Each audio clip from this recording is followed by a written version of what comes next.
Hello again. The Ranter is back for yet more news of the day. And I think because there is so much vast material to go about on this, I think we should take a step back and discuss Trump's pouting over not having the G7 at Doral. This was pretty much a ridiculous thing. When we heard about this is around the time that Mick Mulvaney had his little accident in admitting there was a quid pro quo over the Ukrainian call, the Ukrainian aid, and going after the Bidens. Yeah, as he says, that we do this all the time, and the media should get over it. And then, of course, he reversed himself, and when confronted about it by Chris Wallace, he says that, well, news people are using their own language. No, they're using your language, the language you directly said that Chris Wallace actually played. So, I know that Trump doesn't live in this reality, but you are a professional person, you live in this reality, or are you just taking vacations into his reality in order to keep your job? Which sounds pretty tenuous at the moment now, don't it? But around the same time, he was also touting how the next G7 Trump has awarded to Doral, his own resort. He awarded himself. They claimed that they searched high and low for appropriate places to hold a G7 summit. And from the entire United States, from all 50 states, from Alaska to Hawaii, from California to New York, from Florida to Maine, and everywhere in between, much love to the Dakotas, that out of them they could only find 11 sites out of 50 states of a landmass that is continent-wide, and the best possible spot for the G7 was Doral. Now, for the configuration of what Doral is as terms of a resort, golf course and relaxing and all that, I'm sure it's lovely. They only have 2 presidential suites. So where is the rest of the world leaders going to be staying? Because I'm sure those 2 presidential suites will be taken up by the president for one and the first lady for other. Because can you really imagine? No, never mind. But so yeah, that's not quite adequate for not only other world leaders but the security of world leaders. Places have to be staked out. Personal vehicles have to be, compounded and maintained. A way of getting into the place, via air travel and all that. Not to mention the fact that a year or so ago, Doral was hit by an accusation of bed bugs. That they've been fighting for the past few years over it, but yeah, you really want other world leaders to come here and stay someplace that's infested? Do you really? To get a Trump win, do you want that?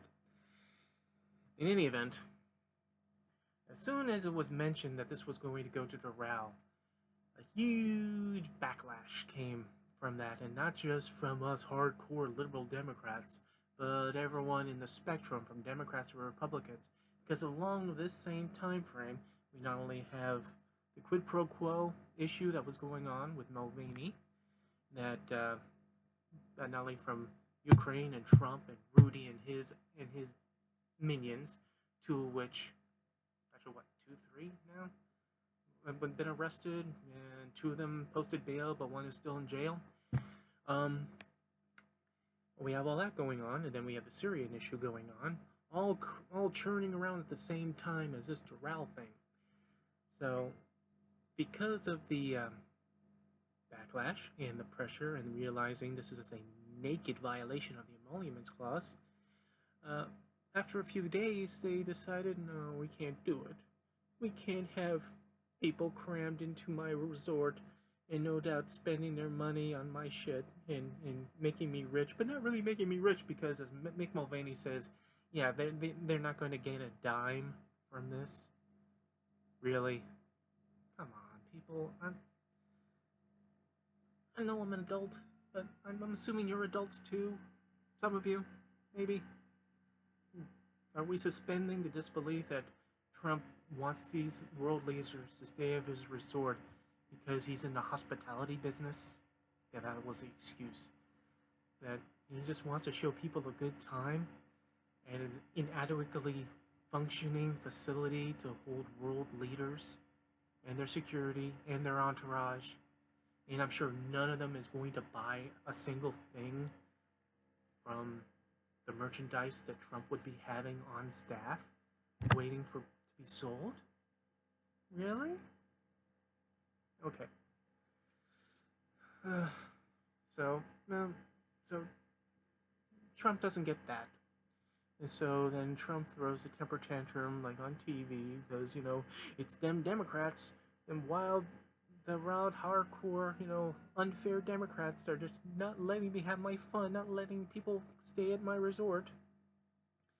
And the emolument clause is fake because it's totally fake, it's totally phony. It's totally fake, and it's totally phony. You know, as I said in one of my posts, as regular United States citizens, I'm not expecting people to read the Constitution back to back. I don't read the Constitution back to back. When I want to, I will. It's not a hardship to do it. I just haven't done. I mean, people will always have their favorite amendments. As far as it seems, is that for Trump, the only amendment that exists is the Second Amendment. And the First Amendment he don't like much. If everyone who's exercising their First Amendment is saying anything that's not fair to him, and then the rest of the amendments he'll just call the other amendments that are not the Second Amendment. But while we're here, and him saying that the emoluments clause is fake, the title of Nobility Clause is a provision of Article 1, Section 9, Clause 8 of the United States Constitution that prohibits the federal government from granting titles of nobility and restricts members of government from receiving gifts, emoluments, offices, or titles from foreign states and monarchies without the consent of the United States Congress. Yeah, it's not fake, it's in the Constitution. In that amendment before the Second Amendment. So yeah, that's not fake. Okay? And people who don't challenge this and defend him wanting to do this, they really put themselves in a twister game trying to bend themselves to the point of going, this is totally appropriate. It's not. It's totally appropriate. It's not. And the like, just to try to appease him, because once again, this is part of Donald Trump's very bad no good week, that he couldn't get people into a row. But again, you set aside the emoluments part, which we won't set aside long because that's a major sticking point in this. Why would you want world leaders to go to a place that is inadequate to hold them? I mean, Trump has been around the world as president now. He's seen how people treat him, like in those places that like him, or those places and those people that know that if they brown nose to him and makes them like him, then he won't care what they do. Like in Middle East, when he goes to Saudi Arabia, they plastered his face on the side of buildings. He got to touch the orb. He was treated like a prince. He's so happy with that he's okay with making sure we're selling arms to them so they can slaughter the Yemeni and keep that humanitarian crisis going. All the while that's happening, we'll just turn that blind eye to Jamal Khashoggi's death at the order of the Crown Prince, to be murdered and dismembered. But since they were nice to him, then we can turn that blind eye. That's okay. That's okay. As he sends how much? Is it 1,000 U.S. military personnel to guard their oil refineries? To who does? Saudis? I know they're fighting Yemen, but they don't have any other military personnel there. I mean, they have our hardware, they have our munitions, they have our guns. So they can also have our soldiers as mercenaries for hire. Come on, people. You who have been defending him, you who were cheering on us for leaving from Syria because we have no more stupid wars and we're not going to be in the foreign theater, and then happen to stay quiet when those soldiers that are moving from Syria are going to Iraq to continue to fight ISIS. So I'm going to assume then that our continual conflict with ISIS is not one of those stupid wars or foreign ventures we're doing, right?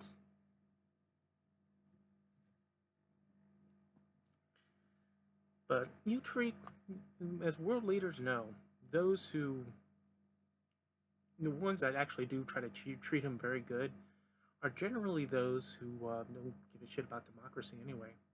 So you notice that whenever he hangs around with like democratically elected leaders, especially in Europe, like Merkel in Germany, and there's always that little hesitation, that little tension. He doesn't hang around, and they're boring, they're dull, they're not making him happy. So I guess maybe that's one of the reasons why he wants people to go to his resort, besides the whole monuments thing, and then raising a buck off of that. Oh wait, he's not going to get any money. The adults, please, please, pretty please. But that aside, I guess because the place would be so inadequate, no matter how much he tries to wine and dine and say that it's such a wonderful place, maybe that's like kind of a revenge for some of our allies. I'm only putting allies in quotes because they are actual allies to the United States. They're not allies to him, according to him. And since he thinks he is the United States allies.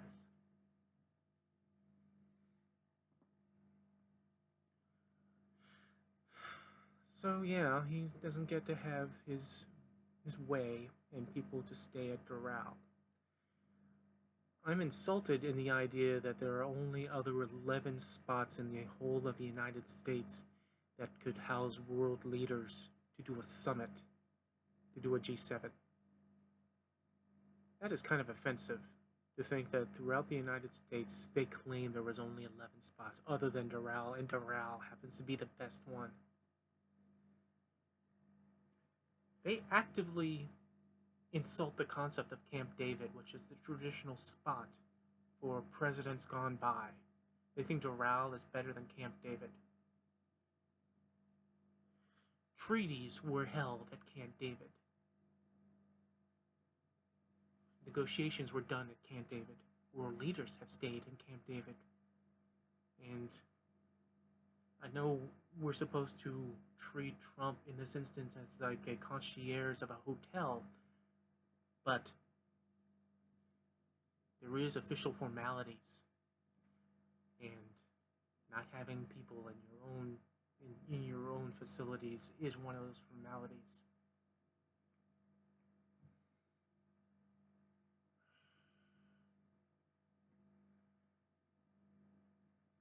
So there's that. And once again, him claiming that the emoluments clause is fake. He's projecting his own ignorance on our Constitution, or he is hoping that his supporters are that ignorant that it's not in the Constitution. Like I said, I don't expect everyone to read the Constitution back to back, but a little bit of research, a little, trust but verify here, would show that it's right there. But then again, you know what? There are certain people in this country who so desperately wants to make Christianity like the state-sanctioned religion, and push their beliefs on other people. Now, I'm talking about those Christians who just believe and are good people who believe what they believe and they're not forcing it on other people. They just believe what they believe. They'll talk to you about it, and they'll be friendly about it, and they'll try to garner your interest, but they're not shoving it down your throat. So I'm not talking about that. I'm talking about these people who wants to try to change the Constitution so that it could be more religiously oriented and conservative oriented, and you want to push things like pushing the Bible into schools and so forth. See, the thing is that those who want to sanction do so while ignoring the very first line of the First Amendment of the United States, that Congress cannot sanction the religion over other people. I mean, I'm paraphrasing, but just to prove my point on this, I am not going to paraphrase. I am actually going to say what it actually says when I actually find my keyboard. Yeah. So, a little action shot.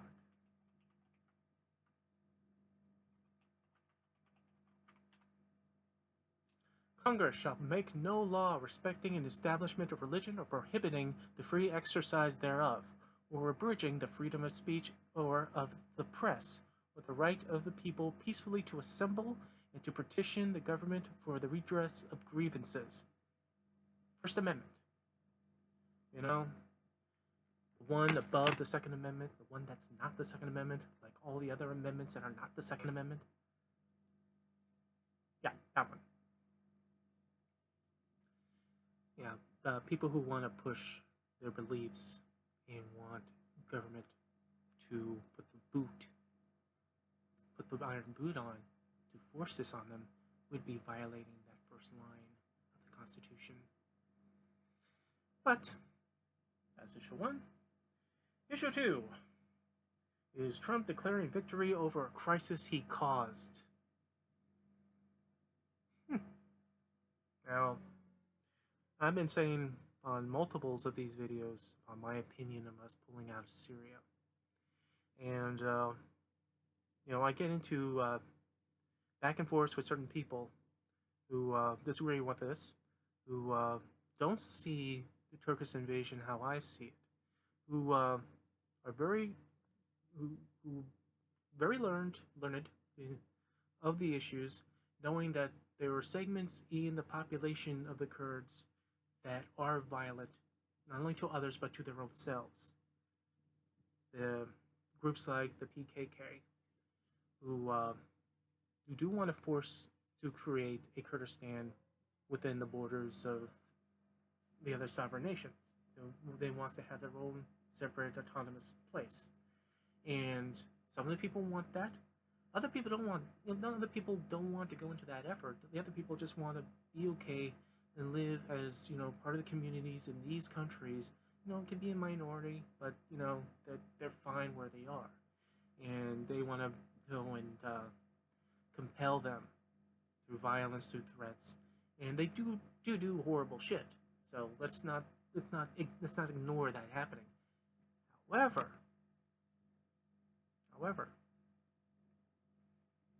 it doesn't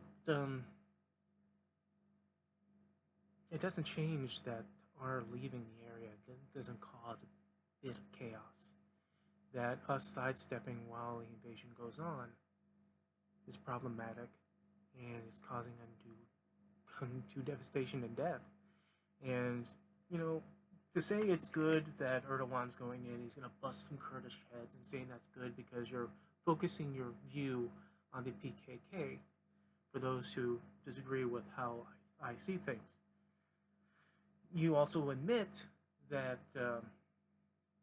these groups are small and compared to the larger percentage of people who are Kurdish. My problem with this is that, if they're going after these terrorists who are violent to their people and to other people, fine. But this violence It is not violence that is new. This is violence that has been brewing and stirring for decades and decades and generations and centuries. You know, when you think about it, when it goes back to the history, it goes back to World War One. When it goes back to European powers decides how we're going to divide up and partition these lands in the Middle East that was not independently divided up themselves, so they decided to go and fragment these lands into these own separate states on their own, with disregarding what's going on. They just think everyone around them is just Bedouins. But when you decide to make Iraq and call it Iraq because that's the Bedouin word for a hot place, you're also forcing and herding in different groups of people that already don't like each other, but now you're forcing them into contained locations, which will cause decades and decades and decades of issues. History lesson aside.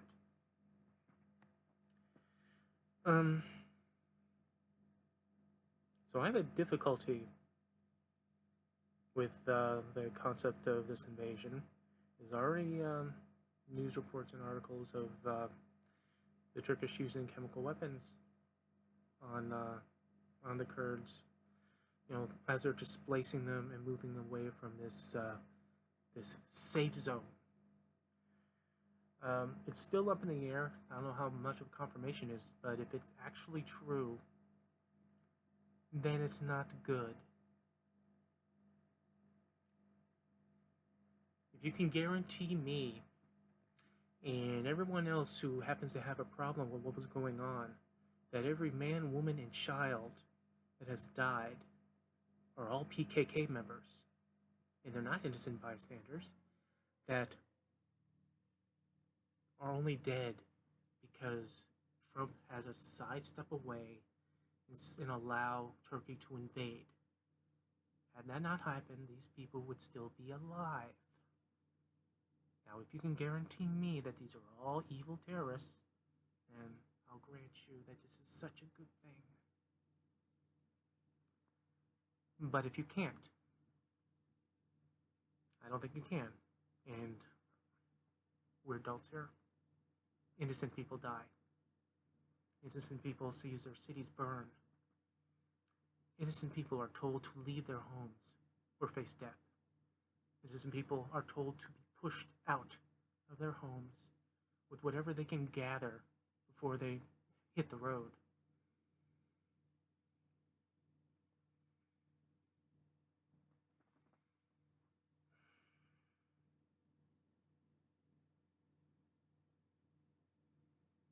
Again, though, I can agree with my friends who disagree with me. This whole situation, everything all this is a Pandora's box that has been opened. There is no good way staying, there's no good way leaving. All that's left in the box is hope, as the original Pandora's box.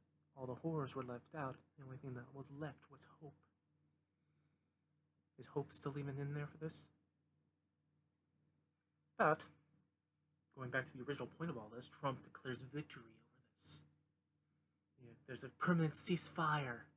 Yay, it's all on him. Yay, he did something. He did nothing.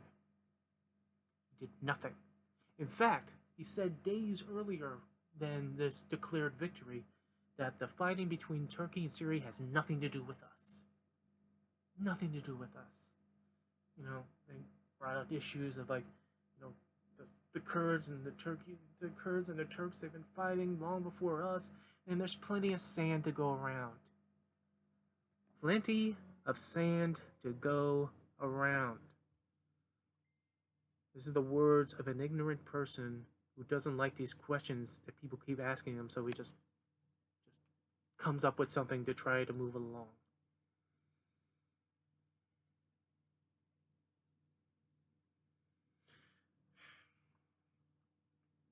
It causes the conflict. It causes this crisis. It moves our troops away. our own soldiers feel like they're abandoning these people. When this first came out in December of 2018, that Trump was going to make this move at some point to pull our people out, Secretary of Defense General James Mattis resigned. Do you think the Secretary of Defense happens to know what's going on the ground? Happens to know the key players? Happen to know the key groups? You think, or that he might know what is going on over there and weighs the pros and cons of having the allies that we have? Because I've been mentioning this in the past few videos when I talk about this, that we have been dealing with this way of our alliances for so many decades now. This is a Cold War policy. We have put ourselves as allies to enemies against our own enemies in a common cause. Now, this does not mean that we always wear the white hat, or our allies are wearing the white hat. In fact, there has been plenty of times when, while we are allied with a power against a common enemy, that they're doing underhanded stuff, but because they are our allies, we put the blinders on so we don't see it. Because we have our own agenda, they have their own agenda, we're just mutually connected to deal with the enemy at hand. We've done this through Korea, we've done this through Vietnam. We did it with our alliance with Saddam Hussein during the Iran-Iraq War. Saddam gassed the Kurds in the 70s. And because he was our ally against a common enemy, as Iran's hostility towards us was ramping up in the late 70s into the 80s, we didn't want to upset the apple cart in dealing with Saddam and what evil shit he was doing. We turned it around during the Gulf War, where we went and saved Kuwait, and the Kurds assisted with us. But when we secured victory, but we kept Saddam in place, still the Kurds kind of suffered from that. Though admittedly, and this is one of my arguments for why the Iraq War wasn't all that necessary later on, and how weapons of mass destruction that people claim that they have was kind of bogus. I keep reminding people that we had a no-fly zone over Iraq. After the Gulf War, after 9/11, we've had Iraq under a microscope. We knew where every piece of munition, every military unit was. In fact, whenever they make a provocative action, we hit them with airstrikes. We had them at our mercy. And I'm sure the people who wanted us to go into the Iraq War and had us go into the Iraq War thought they would be an easy kill, an easy win. We go into Afghanistan after 9/11 to go after Osama bin Laden. We get a little bit of resistance from the Taliban, but we more or less move ourselves through that country at will. We just couldn't find Osama bin Laden. So what do we do in order to make ourselves feel better? Well, we tweak on that easy target that we've been watching for over 10 years. And yeah, we do it. We crush him. We find Saddam Hussein at a spider's hole. We convict him. We execute him. Great. But as Colin Powell said, we break Iraq, but then we own it. Because as bad as an evil piece of shit Saddam Hussein was, one of the things a despot does well is that when he has his iron boot, he has the iron boot over the necks of people. And the people that he had the necks over are the very same people that the Brits and the other Europeans forced together after World War I when they created Iraq. Yeah, Saddam Hussein controlled his people through terror and suffering and death and threats. From the minority Baathists and the Sunnis, the Shiites, Kurds. Well, now that threat was over, so we all know what violence went on from either Al Qaeda or Sadr, and how we had to spend over what way over a decade and change, decade and a half more to deal with that. So yeah, I understand the concept of us needing to go, that we don't want to be in these stupid wars, that we shouldn't be there in the first place and we should go. But he pulls out our troops from Syria. We have to go so fast that we have to bomb our own facilities and bases. Russians, remember Russians, they're involved in all this. That takes over one of our base. I mentioned this last time. There's a whole video of that they walking around in what was our property. But instead of leaving the area, our troops coming home from these stupid wars, they now go to Western Iraq to continue the fight with ISIS. So, there's that too. But Trump declares victory over a pullout, chaos that he causes, and the negotiations of a ceasefire that had nothing to do with him. This brokered peace is more about Erdogan going to Moscow. And Erdogan and Putin are dividing up that territory that they just carved right out of Syria. May as well say it's annexed. Well, we'll call it a safe zone that will be divided up and patrolled by Turkey and Russia. Yeah.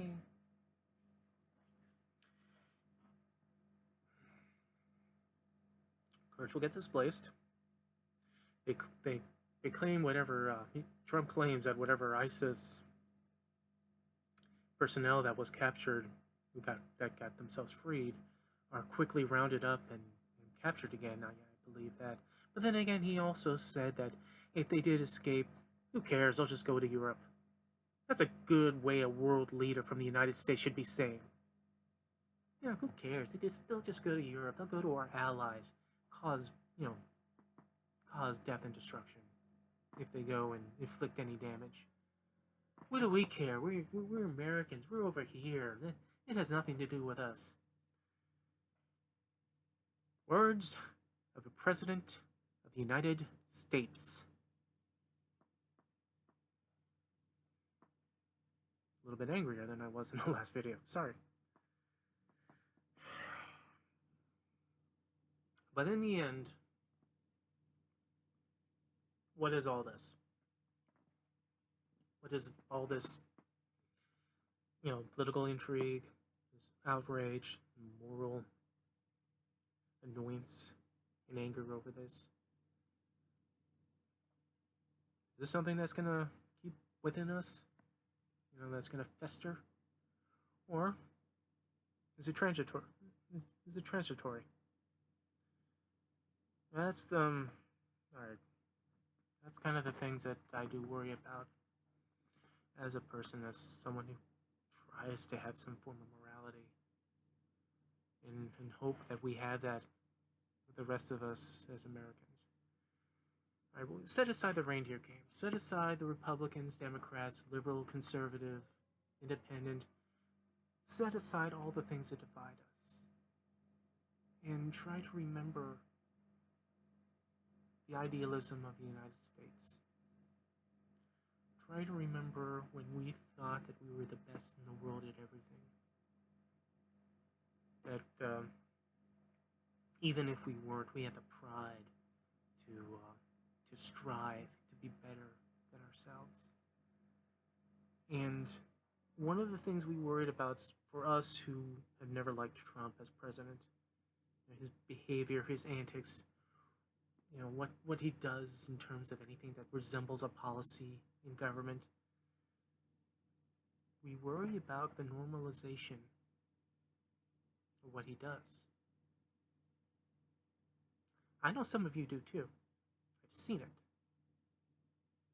I've seen the personal shame that, that you feel. I mean, it's only a flash, it's only a look in the eye, but I do see it. You do know that you feel the way I feel in certain things, even if you support him, because everyone has reasons for supporting anybody. Some of them is very justifiable. Some of them are just like personal opinion or belief. Some of them are just, I don't know, just because you put a basis on it, or an excuse maybe. I support him because he says he supports something where even though I clearly know he has no opinion or a single thought in that direction, but as long as he says it on a line that I can clap, then that's enough. Or as long as he's not a Democrat or a liberal or anything, I don't care if he's a ham sandwich as long as he's not a libtard, right? Or he's going to make sure that we get Supreme Court justices on there. Well, you got to. But I know, I've seen it, that some of you out there who do try to stay objective, that you might not agree with anything that he does, but you don't really care you don't really like what the Democrats are doing either. But when you hear him talking, and you hear him in front of his crowds, and he says the stupidest, inane shit, stuff that would embarrass you publicly, if there was any other person as President of the United States that says anything like this. And you're trying to balance that line, but he just keeps drifting and drifting because he's around his people.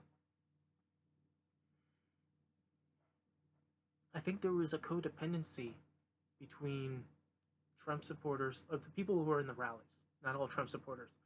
Trump and his supporters, I think he goes to these rallies not only to, garner up that support to make sure everyone's all lively for him in the next year's campaigning, but he also does that to feel better about himself. Which is the same reason Trump supporters go to his rallies. Can you imagine any of these people who come on, who will wear the Trump swag, who will curse and get red-faced at the media, point their fingers at them, curse at them, get their children to curse at them? Imagine them going home to their own hometowns, in their own communities, their own neighborhoods, where you see that so red-faced and so pissed off and so bloodthirsty at these rallies, and then go back to their normal lives. You can imagine that they're actually like that at their house. I'm going to give them the benefit of the doubt, and I say no, they're not like that. I think they come to these rallies to act like this and behave like this because in this codependency, they're living vicariously from him, and he is taking their energy and absorbing it for himself so he can feel better about himself. Because in his job, that he doesn't even know how he's doing it, he is not feeling that.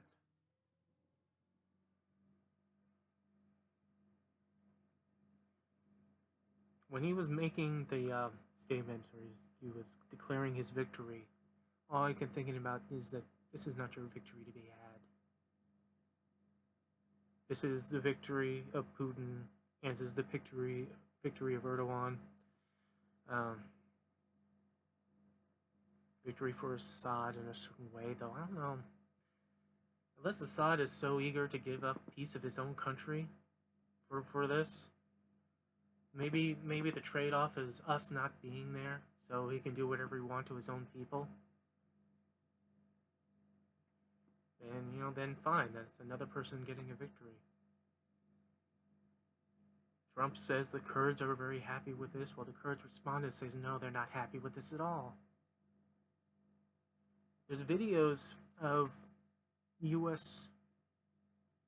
Military trucks and personnel leaving their bases, And there are Kurdish people outside with signs begging them to stay, not to abandon them. Again, you want to guarantee me that every person that suffers are all bad people. You want to say that, and say that. You know, as much as I'm passionate about this, I am not going to admit, I'm not going to claim that I have as much detailed, research as certain other people do. But as people said, these groups that are indeed within this Kurdish population is far smaller than the actual Kurdish population. So it's a greater chance that innocent bystanders, people who probably suffered at the hands of these people you speak of, are also getting killed, more than likely. Who have not needed to die, more than likely, had Trump not officially sidestepped us away. Sent that note to Erdogan. It's adolescent bullshit note that Erdogan threw away and felt disrespected by, and then ordered the invasion the same day. This is not his victory.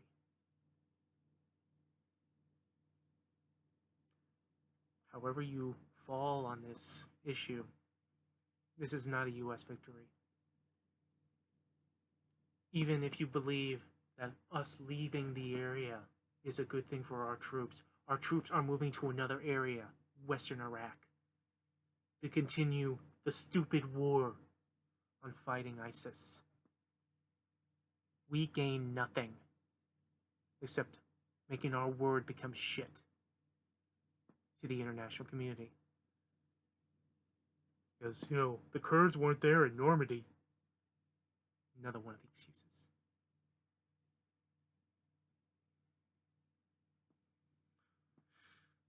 Breathe, Matthew. Alright, guys and gals. Again, I'll most likely be back later. But the ranter really rants. And the urge to rant was really rising at that point. My apologies for those who might take my words one way or the other.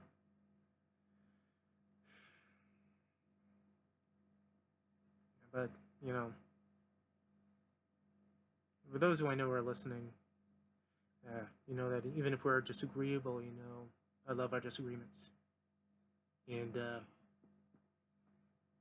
that's what makes us, as a people, as Americans, that's what makes us a people together. Even when we disagree, we can disagree, and then we can shake hands, and then we can walk down a road and have a beer. Well, you can have a beer, have a Coke, I don't drink. Alright guys, you have a good night, or day, depending on when I actually post this.